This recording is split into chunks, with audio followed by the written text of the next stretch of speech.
Browns at Dolphins Sunday at 1 at Hard Rock Stadium in Miami. The Browns coming off their bye week. The Dolphins, of course, playing very well. Mary Kay, let's do some things to watch. Why don't you get us started?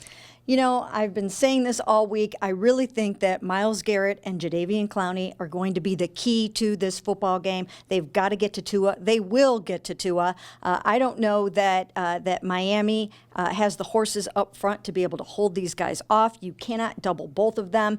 And I think it's just going to be a huge key to the game to get him off his mark, to disrupt him. I don't know that he has faced pass rushers like this this season. That will make things so much easier on the guys on the back end. And again, Myles Garrett has had 4.5 sacks in his last 3 games. He's kind of on a tear. It will continue. Now, behind those guys, that secondary is going to have to deal with a lot of speed. Tyreek Hill, maybe the fastest player in the NFL. Jalen Waddle, very fast as well. They love to get those guys the ball quickly. They will throw it deep. Mike McDaniel has that passing game cooking. So this is going to be a great test for the speed in the Browns secondary.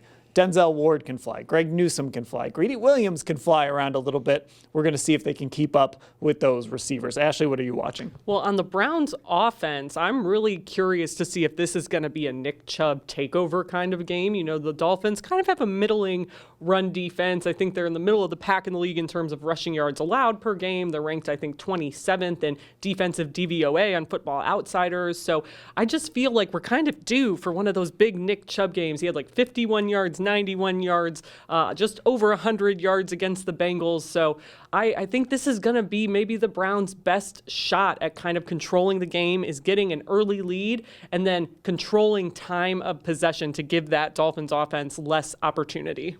Okay, let's make our picks. I think you guys are going to like these. I'm going to take the Browns in this one. Actually, a little lower scoring than maybe you'd expect. 21-17. I think the Browns control the football, control the clock a little bit. I could see a scenario where, you know, the Dolphins don't see the ball from like 6 minutes left in the first half until there's 10 minutes left in the second half, depending how things go. I think they try to control the game on the ground and win 21-17. Ashley, what about you? I'm also picking the Browns, basically for what you said, Dan. I think the formula for the Browns is there. I think an early lead for them is going to be critical. They can't fall into an early hole where they have to throw the ball a lot and maybe get a little panicky. So I'm going to take Cleveland 26-24 in the upset here. Mary Kay?